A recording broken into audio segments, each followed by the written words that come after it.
High school, remember those days? It's a time of learning, growing, and trying to figure out who you are. I remember sitting in biology class totally fascinated by the human body. We were learning about reproduction and I was eager to learn more. It all seemed so complex, so mysterious. Back then, we didn't have the internet at our fingertips like you do now. We had textbooks, libraries, and of course our imaginations. I went home that day, my mind buzzing with questions. I wanted to understand more, to see these biological processes with my own eyes. Little did I know that my innocent curiosity would lead me down a dangerous path. A path that would take me years to recover from. Today, it's a different world. A world where information, both good and bad, is just a click away. Imagine being that curious teenager today with a smartphone in your pocket. What starts as a simple Google search can quickly spiral out of control. One click leads to another, and before you know it, you're somewhere you never intended to be. The internet, for all its wonders, is also a breeding ground for harmful content, including explicit material that can be incredibly damaging to young minds. It's like falling down a rabbit hole. You think you're in control, but the deeper you go, the harder it is to find your way back.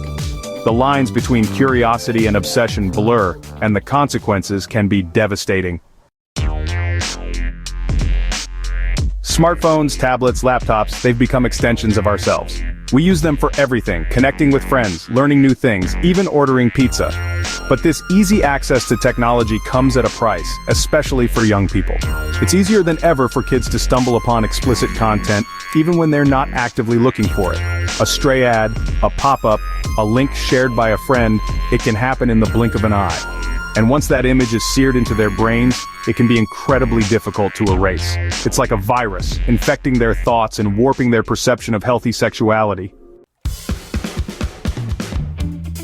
Section 4. Trapped in the web. The grip of addiction. Addiction. It's a scary word, often associated with drugs or alcohol. But the truth is, addiction can take many forms, and one of the most insidious is pornography addiction. It's a silent epidemic, affecting millions of people worldwide, including a growing number of young people. The allure of instant gratification, the secrecy, the shame. It creates a vicious cycle that can be incredibly difficult to break free from. It's like being trapped in a spider web. The more you struggle, the more entangled you become. The consequences of this addiction can be devastating. Damaged relationships, low self-esteem, anxiety, depression, and even suicidal thoughts. It's a heavy burden to carry, especially for young people who are still trying to figure out who they are. Section 5. Where were the grown-ups?